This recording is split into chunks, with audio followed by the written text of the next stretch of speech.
Несколько лет назад подогретые провокационными лозунгами ливийцы растерзали своего лидера Муаммара Каддафи. Переворот свершился под всеобщее ликование. Казалось бы, добились чего хотели. Вот-вот должно начаться радостное и безбедное существование. Неужели зря пускали в свою страну иностранцев и разрешали им ее бомбить? Неужели зря принесли столько человеческих жертв? Ведь влиятельные американские политики хором говорили, что Ливии нужна демократия, которая приведет ее народ к светлому будущему.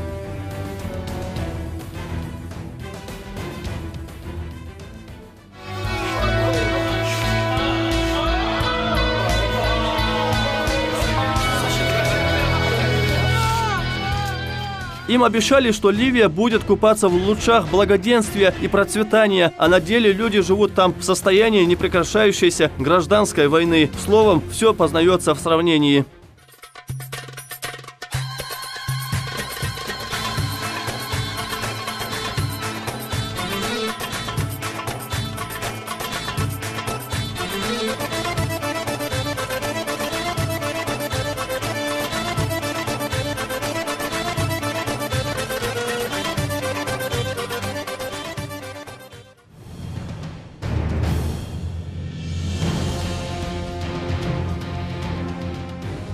Для начала необходимо вспомнить то, что дал ливийцам режим Каддафи. В первую очередь бесплатное образование и медицину. Когда молодые специалисты проходили стажировку за рубежом за счет государства, средняя зарплата начиналась с $1000, а пособие по безработице составляло порядка $700–800. За рождение ребенка семья получала от государства приличную сумму на покупку квартиры или улучшение жилищных условий, при том, что жилищные кредиты были беспроцентными, а риэлторские услуги объявлены вне закона. А сейчас в Ливии царит резкое ухудшение уровня жизни и бешеная инфляция.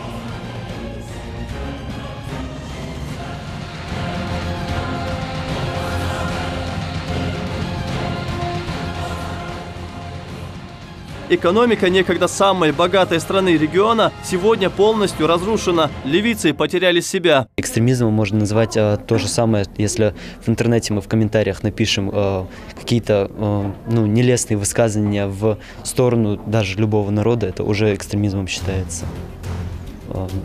Это как начальная стадия, можно сказать, и вообще возбуждение ненависти к какому-то народу или подобное экстремизм. Гимназистов школы Марем в первую очередь просят быть бдительными, особенно во всемирной паутине. Интернет, по мнению старших, это новшество, у которого больше минусов, чем плюсов. Искать ответы на религиозные вопросы в просторах глобальной сети нет никакой необходимости. Старшие дают молодежи самый важный совет – хорошо учиться и не огорчать своих родителей. Эти истины у ингушей всегда были в числе главных заветов.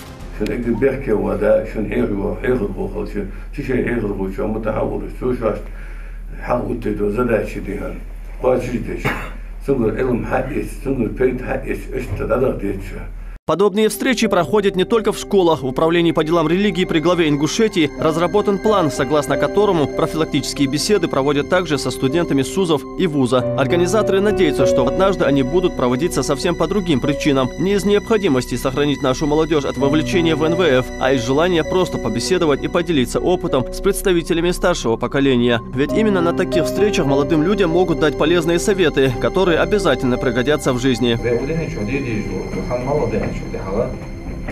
ده له قرآن ده از ادم جن حق الله ده حسين غلط ده وني حق الله ده yok ادم جن atma fıtyan şu da hala odene çok bakış bolna xı şu açta daldılar doğuşdu ham qoçiş deş boluş suda laqış boluş ham dehnet beş boluş bah biz yahmandat. Угроза навязывания экстремистских взглядов поджидает молодежь буквально на каждом шагу. Главный способ помочь – вовремя остановить, поняв, что молодой человек стал жертвой вербовки террористов. Возвращать к мирной жизни тех, кто ввязался с боевиками, но вовремя опомнился, помогает адаптационная комиссия. В этом году ей удалось спасти немало молодых людей. Еще не так давно на территории Турции спецслужбами были задержаны наши земляки, собиравшиеся примкнуть к запрещенной в России террористической группировке ИГИЛ. Их депортировали обратно на родину. И это далеко не худший сценарий, вряд ли сравнимый с судьбой тех, кто, поверив пропаганде, все-таки пошел по неправильной дороге и уже никогда не вернется. А начинается все с экстремистских публикаций в социальных сетях.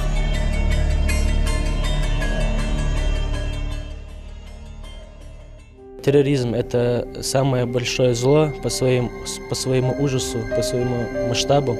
оно сильно прогрессирует в настоящее время. Гибнут тысячи невинных людей, а именно дети, старики, женщины беззащитные.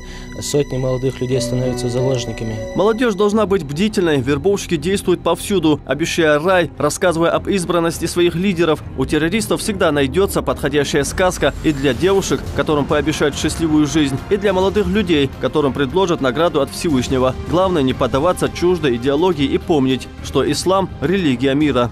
Фанатизм в любых его проявлениях неприемлем ни в исламе, ни в других религиях. В подтверждении каждому сказанному слову представители духовенства приводят отрывки из Священного Писания и советуют молодым людям не черпать знания о религии из недостоверных источников. Впрочем, и сами ребята это отлично понимают. Сейчас у всех есть доступ в интернет, и нельзя в интернете разные высказывания, там какие-нибудь матерные и всякое такое.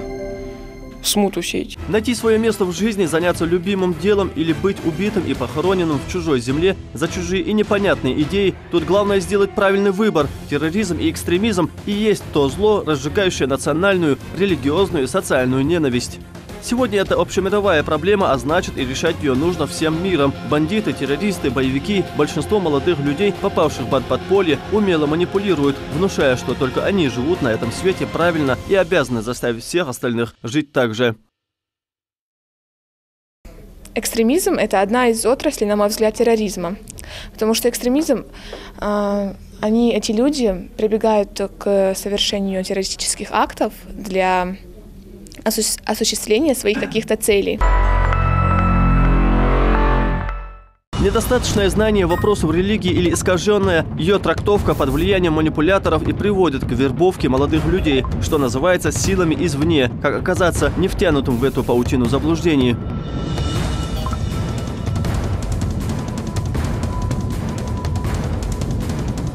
В сегодняшнем мире экстремизм – одна из наиболее опасных проблем. Именно молодежь является главной целью вербовщиков экстремистского толка. Одним из действенных способов борьбы с этим – профилактические встречи молодежи с имамами и религиозными деятелями, которые, будучи компетентны в религиозных вопросах, учат ребят осторожности при общении с незнакомцами в интернете. А опыт показывает, что сейчас молодежь лучше понимает, что тот же ИГИЛ является распространителем экстремистской идеологии и уже не реагирует на призывы вербовщиков участвовать в сирийской войне. Теперь главное поддержать этот успех.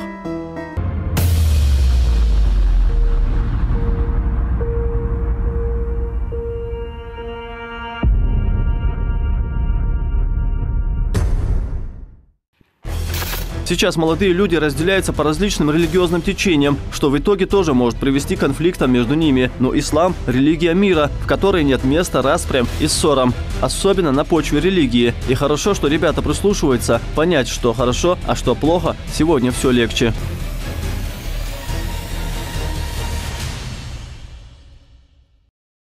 Главное для даже мусульман, для всего человека – это радость своих родителей, потому что для родителей потеря любого сына, дочки – это очень плохо, потому что большая потеря.